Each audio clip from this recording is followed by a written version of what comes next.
आज आपण माझ्यासोबत खंबीरपणे उभा आहेत।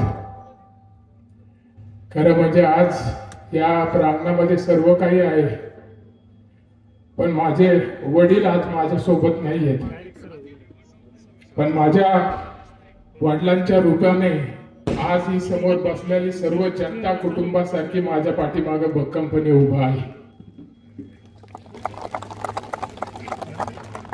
गेल्या 30 वर्षाच्या राजकीय प्रवासामध्ये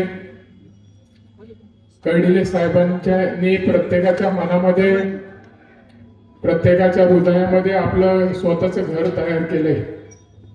कुठलंही सुख असो दुःख असो, प्रत्येकाच्या कुटुंबातल्या सदस्याप्रमाणे प्रत्येक ठिकाणी साहेब हजर राहिले, उपस्थित असले।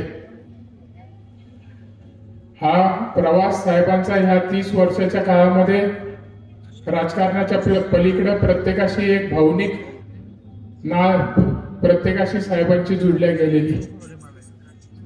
आज हीच नाळ खरं म्हणजे साहेबांनी आणि तुमची आणि माझी जोडून दिलेली आहे। मी आपल्याला विश्वास देतो, ही नाळ माझ्या शेवटच्या श्वासापर्यंत मी कधीच तुटून देणार नाही। आज मी माझं दुर्भाग्य समजतो की मी माझ्या राजकीय जीवनाची सुरुवात करतोय,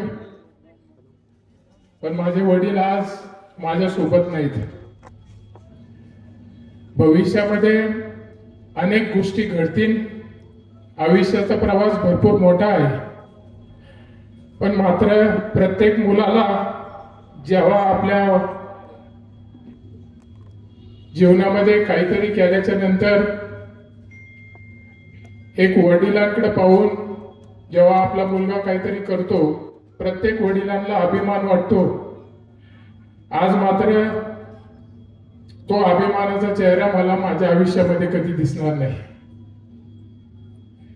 पण आज इथे साहेब आपल्यामध्ये नाहीत, पण मला माहिती आहे की प्रत्येकाच्या हृदयामध्ये साहेब जिवंत आहेत आणि कायम स्वरूपी राहणार आहेत।